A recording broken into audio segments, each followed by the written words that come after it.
ছাত্র জনতার গণঅভ্যুত্থানে ক্ষমতাচ্যুত আওয়ামী লীগের রাজনীতি করা না করা নিয়ে বিতর্ক যেন থামছেই না। সর্বশেষ বৃহস্পতিবার রাষ্ট্রীয় অতিথি ভবন যমুনায় এক বৈঠকে প্রধান উপদেষ্টা ড.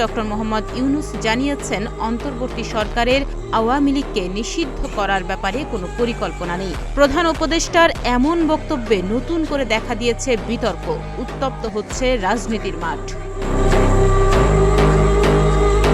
শুরু থেকেই বৈষম্য বিরোধী আন্দোলন এবং নতুন রাজনৈতিক দল এনসিপি সহ বিভিন্ন রাজনৈতিক দল আওয়ামী লীগ কর্তৃক ছাত্র জনতার ওপর চালানো গণহত্যার বিচারকে প্রাধান্য দেওয়ার দাবি জানিয়ে আসছে।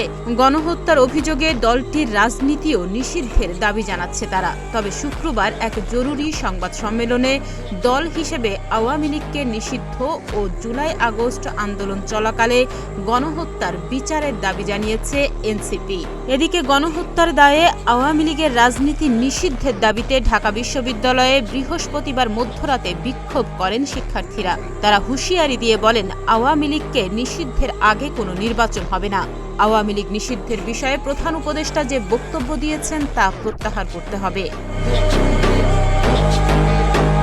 এদিকে আওয়ামী লীগের রাজনীতি নিষিদ্ধের ব্যাপারে বিএনপির মহাসচিব মির্জা ফখরুল ইসলাম আলমগীর বলেছেন, বিএনপি আওয়ামী লীগকে নিষিদ্ধ চায় না, কথাটি সত্য নয়। আওয়ামী লীগকে নিষিদ্ধ করা হবে কিনা এ সিদ্ধান্ত জনগণকে নিতে হবে, রাষ্ট্র মিলে এ সিদ্ধান্ত নিতে হবে।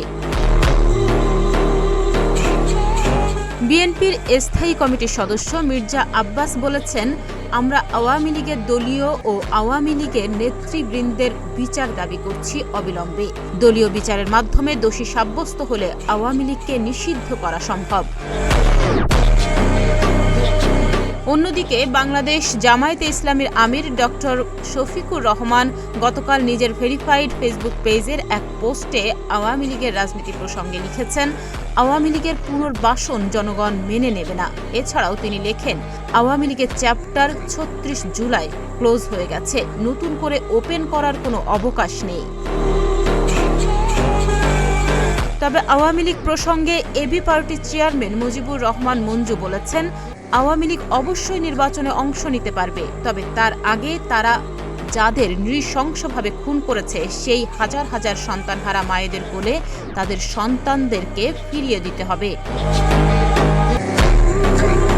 এ বিষয়ে রাজনৈতিক বিশ্লেষকরা বলছেন, প্রত্যেকটি নাগরিক ও রাজনৈতিক দল যাদের বিরুদ্ধে অভিযোগ আছে তাদেরকে বিশ্বাসযোগ্য প্রক্রিয়ায় বিচারের মুখোমুখি করা উচিত এবং সব বিচারের কাজ দ্রুত সম্পন্ন করা উচিত।